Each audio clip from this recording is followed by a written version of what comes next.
Welcome to live stream podcast Viva Latino and Emigrare. My name is Giuseppe Marconi, and we are happy today because we have the Minister of Transportation of the Government of Alberta. We're happy.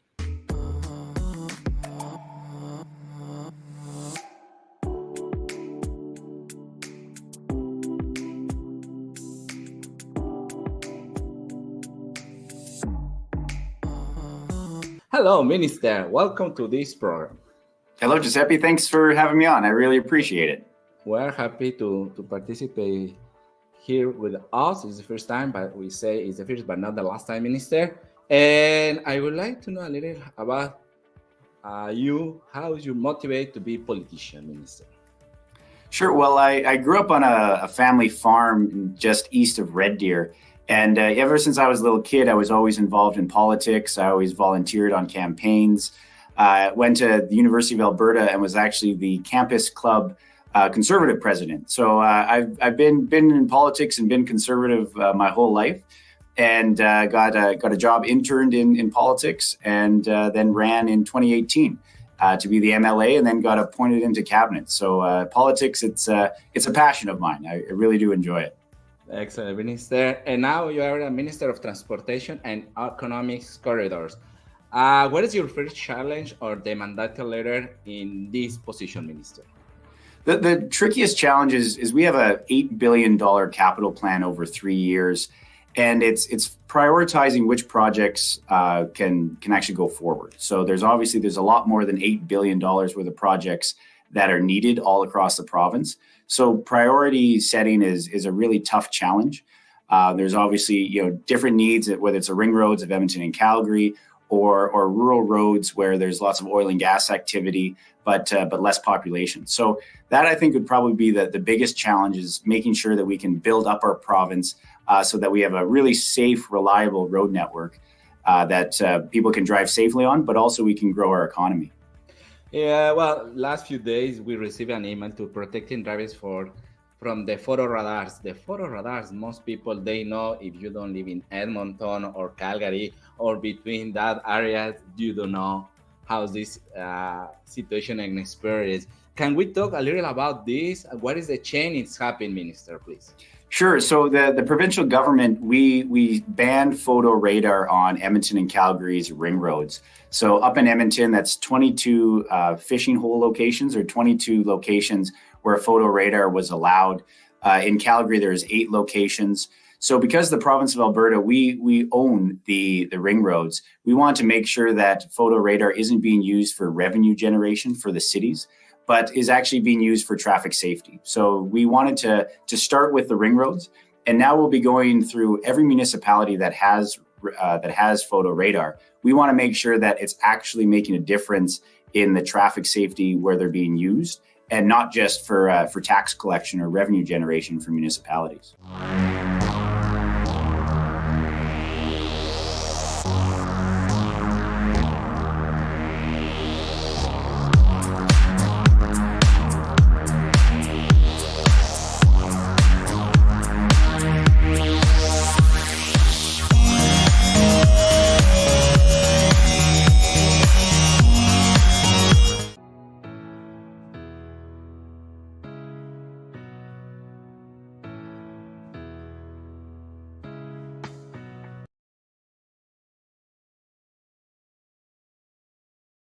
About to the people is driving that situation. What is the reaction after that proposal, Minister, to ban? So I think a lot of people are happy. We've seen lots of different statistics show that photo radar doesn't really improve people's driving habits. If they're aware of a photo radar location, they will slow down through that location, then speed up to going to the original flow of traffic that they were going to before. And other people that don't know that there's a photo radar location, they'll see it in the mail weeks later when they get a photo radar ticket. So I think it was just a big frustration for a lot of folks that realize that photo radar doesn't really make them drive any better, but it does cost them a lot of money on a yearly basis. So again, we want to make sure that photo radar is used for what it's intended to be used for, which is traffic safety. Minister, another question is regarding to the Anthony Henday. Most people, they know about to Anthony Henday, the issues they happen, the accident, people very drive safe in the winter condition mostly. But what is happening in the Southwest Edmonton area? Can you explain at our community right now, please? Yeah, so folks that have driven on the Southwest Anthony Henday have known for quite a lot of years that there's been a lot of traffic congestion. That area of the city of Edmonton has grown a lot since the original ring road was built. And you're seeing lots of truck traffic coming off of Highway 2 from the south, going over to the Yellowhead, as well as just residential area and people just living in that quadrant of the city. They were seeing a lot of big population growth. So a lot more cars on the road, traffic on the road. So we wanted to, instead of just 4 lanes, we wanted to increase that to 6 lanes. And we finally completed that construction. So it's an 18-kilometer stretch that is now 6 lanes. There's a bridge is now 6 lanes instead of 4 lanes.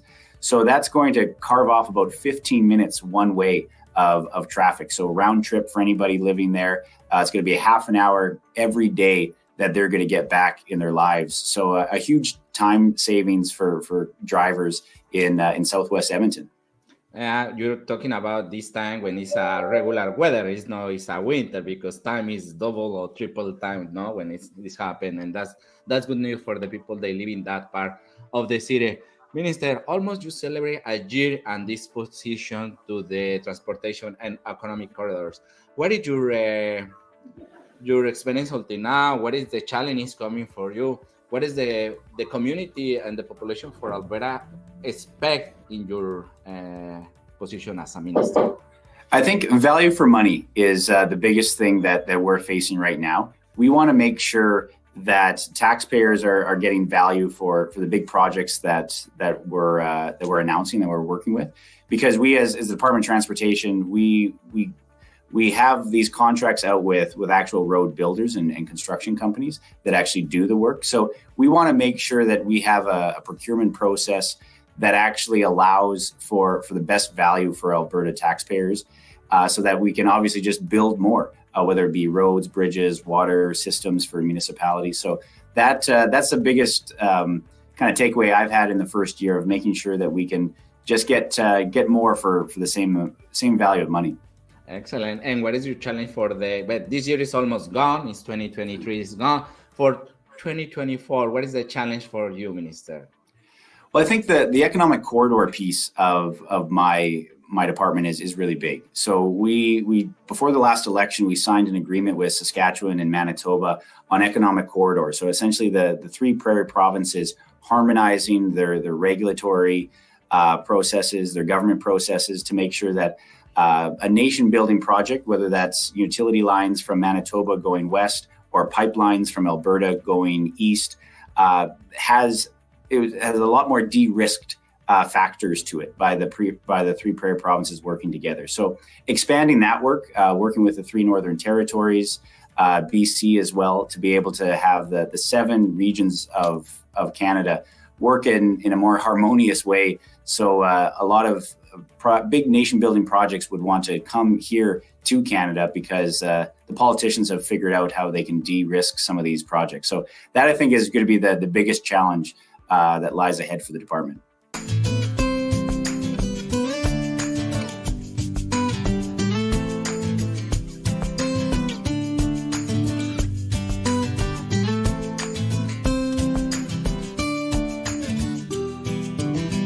Mientras no reconozca que la riqueza es la abundancia de los recursos que tú tienes ya dentro, ya sean los financieros, los materiales, los emocionales y los espirituales, pueden variar según la perspectiva de cada uno de nosotros. Vas a saber que la riqueza no se limita solamente al dinero, pero también se limita a incluir posesiones y activos valiosos como las emociones, los sentimientos, la felicidad y muchas cosas que pueden ser mucho más enriquecedoras para uno mismo. People is very emotional, and in the news and social media, they see the Edmonton-Calgary high-speed rail line. Can we talk a little about that? Sure, you bet.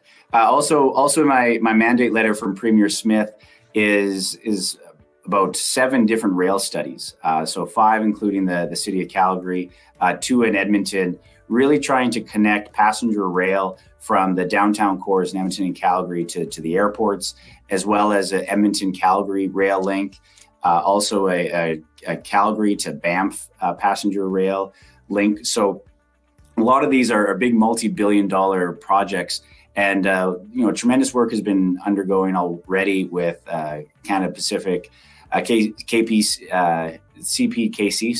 the main rail line in Alberta, as well as with Edmonton and Calgary and the airports as well. So a lot of just coordination work is going on with the rail lines and the municipalities to see how we could see a high-speed rail between Edmonton and Calgary and Metrolink passenger rail around our 2 big major cities. So a lot of work on that file as well. Minister, you are part of the representative or the Legislative Assembly in Innsfield and Sylvan Lake. So the community, the Latin community is some Mexican mostly. Hello to my friends Mexican in Sylvan Lake, because it's amazing and lovely place. Mm-hmm. What is your message for them? And I know you are a minister. Also, you have the compromise with your people. They elect you in your constituency. How and Harris work with that two position, Minister? Yeah, well, I think I have the most beautiful riding in the province. Sylvan Lake is beautiful all year round, but especially in the summer. But it is a tough balancing act of spending time. I'd love to be able to be in my riding every day and being able to talk to constituents and voters that vote in Innisfil, Sylvan Lake. But even today I'm up here at Edmonton. So spending time is always tough to be able to be in your riding. But I'd love to be able to spend more time because it is beautiful all year round in my riding. But there's important work that does happen up here in Edmonton too. Excellent, Minister. And what is the message that you want to send to all the Latino Canadian community, not only in Edmonton and Sylvan Lake, if not all in Alberta, and people, they see Edmonton and Calgary and Alberta to the opportunity to come and be part of the economy and event and tourism? What is your message for that, Minister? Well, I just say welcome. My sister's actually she was a second language teacher, so she would try to teach me Spanish. So I know just a little bit, but just Alberta is a warm, welcoming place. You're welcome here. We're so enriched by all these different cultures from around the world.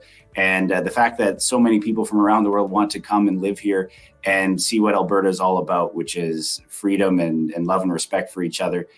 You don't get that in a lot of places around the world. And I think that's something that we need to continue, that tradition of Alberta being a warm and welcoming place for people all across the world. Perfect, Minister. But thank you so much to come talk with us in this program and the live stream and podcast, Devin Dreeshen. And for sure, in the next interview, I hope you speak a little more in Spanish. It's the challenge for you. And the most information to the Latino Canadian community. We're very happy. We have open microphone to talk with you anytime, and we are happy to participate with you, Minister. Sounds great. You bet. Thank you so much, and see you in the next program show. My name is Giuseppe Marconi. See you soon. Bye-bye. Thank you so much, Giuseppe.